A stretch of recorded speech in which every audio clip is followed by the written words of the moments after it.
Continuando aqui o nosso trabalho, né, inicial de planejamento do projeto, eu gostaria de gastar um pouquinho mais de tempo sobre essa questão de quantificar os ganhos.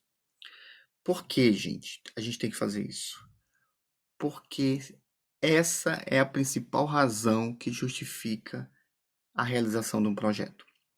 Então, vamos falar um pouco mais sobre isso, tá? Discutir isso de uma forma bem aberta e tentar passar para vocês algumas diretrizes, algumas orientações para que você procure fazer isso da melhor forma possível.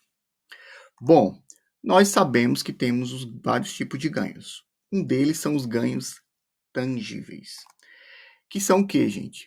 São ganhos que podem ser medidos e quantificados, normalmente ligados a indicadores financeiros, operacionais ou produtivos, etc, etc. Tá?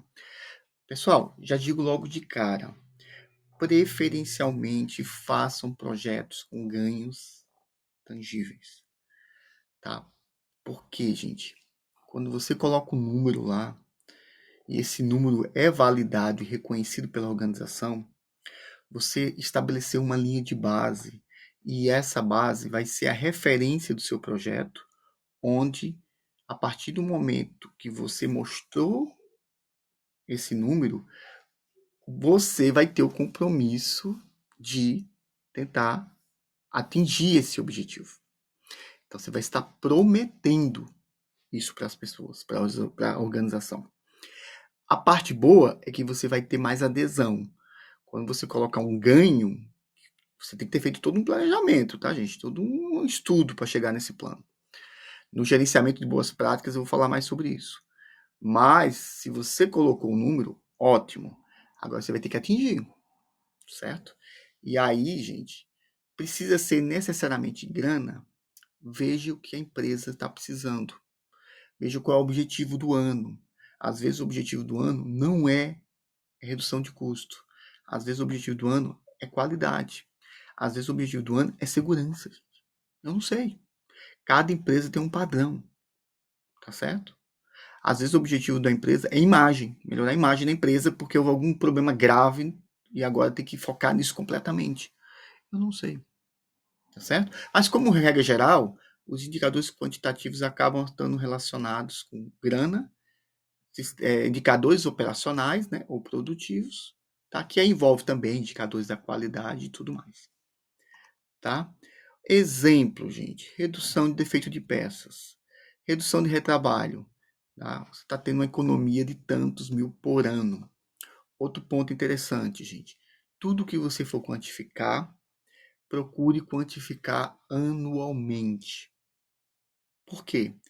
Porque anualmente o volume é maior, dá uma importância maior ao resultado, ao projeto, certo? E você amarra ele dentro do ano para que fique mais fácil para você gerenciar isso e isso dá uma proporção maior de importância, certo? Se você colocar assim, a economia é de 2 centavos por peça. Pode ser que alguma pessoa entenda, pode ser que a maioria não entenda. Quando você coloca, anualiza isso, fica tudo maior, entendeu? Fica mais importante. Então, e muitas empresas já usam esse conceito, tá? Não sou eu que estou inventando, tá bom? Redução do tempo de ciclo, reduzir em menos de 2 horas o tempo médio de fabricação. Tudo bem, certo? Aqui eu já estou falando tempo médio de fabricação, já não vou anualizar, né? Cada vez que eu fabricar um produto, eu vou reduzir em 2 horas, por exemplo. Legal? É por aí. Eu poderia colocar, inclusive, aqui as horas que eu tenho hoje e quanto vai chegar. Né? Fica a seu critério. Menos devoluções e reclamações de clientes. Redução em 40% das garantias. Notem, gente, que sempre tem número. Tá? Esses números têm que ser confiáveis. O que pode acontecer, gente? Você pode mostrar isso, eles vão perguntar, de onde você tirou esses 40%? Você tem que ter um backup para explicar tudo isso. Tá bom? E aí vem os intangíveis, gente. Os intangíveis, eles são muito bem-vindos. Mas, na grande maioria dos casos, eles estão em segundo plano. Tem exceções, tá? Então, assim, ganhos que são subjetivos, são muito difíceis de medir, tá? Impacta de forma indireta a organização. Como exemplos, tá, gente? Redução de defeito de peças. O que a gente tem aqui? A gente tem um impacto na satisfação do cliente. Eu não estou falando em quantidade, porcentagem de defeito. Eu não estou falando em quanto eu estou reduzindo de custo. Eu estou falando que aumenta a satisfação, tá, gente? Como é que eu consigo relacionar isso diretamente? Tem empresa que consegue, tem empresa que não consegue, certo? Inclusive, como é que eu poderia quantificar um pouco melhor isso? Eu poderia ter uma porcentagem de reclamação de clientes e essa porcentagem reduziu. Ela quantificou, tá, gente? Mas lembre, satisfação de cliente é uma percepção, entendeu? Como ele não é totalmente quantitativo, ele não é uma coisa que você pega, não é um número. Então, assim, existe esse limiar, tá? Quando eu falo em porcentagem de satisfação, eu estou gerando um número que é quantitativo, mas é de algo subjetivo. É melhor do que nada, gente. Tá? E muitas empresas usam isso. Tá certo? Só para você ter uma ideia, eu trabalhei numa empresa que eu fazia melhorias de qualidade e a qualidade que eu melhorava, o indicador de qualidade, o sistema financeiro, o departamento de finanças, eles conseguiram transformar isso em grana. Tá, gente? Como eles faziam isso, eu não lembro mais, mas eles faziam um cálculo associado, olha, cada indicador de qualidade que você melhora, para esse produto, ele reduz, ele dá um ganho financeiro de tantos mil dólares. Tá? Entendeu? Se isso está validado, tudo bem, gente, segue adiante. Tá bom? Maior engajamento de funcionários, tá, gente? Isso, só para vocês terem uma ideia, tá? Isso é muito importante. Eu vou ficar sempre dando exemplo do Brasil e da Nova Zelândia, tá, gente? Que são os dois países que eu conheço. O que é muito comum, gente? Às vezes, eu já escutei isso muito aqui, tá? Se a percepção mudou, é um ganho. A gente não vai desprezar isso. Tá? É um ganho intangível. Mas a ideia continua sendo a mesma. A gente tenta trabalhar com números. Se não conseguir, a gente trabalha com opiniões e percepções. Mas esteja ciente que opiniões e percepções dependem de muitos outros fatores. E outra coisa, às vezes você está fazendo um projeto e a pessoa não gosta muito de você. Quando alguém perguntar para ela sobre opinião, ela pode denegrir um pouco, entendeu? Não é denegrir a palavra, ela pode baixar um pouco o nível de percepção de qualidade que ela tem, só pelo fato de ela não ir muito com a sua cara. Então, esse é o problema, entendeu? Se a pessoa gostar de você, ela elogia mais. Se ela não gosta muito, ela elogia menos, tá? Isso é ruim depender disso, tá? Mas, muitas vezes, você não tem o que fazer, tá? Outro ponto, imagem. Existe projetos de melhoria de imagem, tá? Aí é percepção pura. Já existe forma de medir isso também. Existe, mas somente as grandes empresas. Então, gente, resumindo aqui, quantifique o máximo possível. Se não puder, coloque como um ganho intangível e tente gerar números através desses itens que são intangíveis. Como é questão mesmo, por exemplo, de percepção, de opinião, tá? Opinião não só de clientes, como também de funcionário. Tá bom? E mais um, imagem da empresa, foi o que eu comentei agora, tá? A reputação da qualidade aumenta, gerando mais oportunidades, tá? O branding, gente, não tem preço. Gente, quanto vale um brand? Certo? Por exemplo, a Nike, ela não fabrica nada. Ela só bota o símbolo dela nos produtos que são lá da China, lá da Tailândia. Certo? E aí? A única coisa que ela tem é um brand, gente. Já para pensar nisso?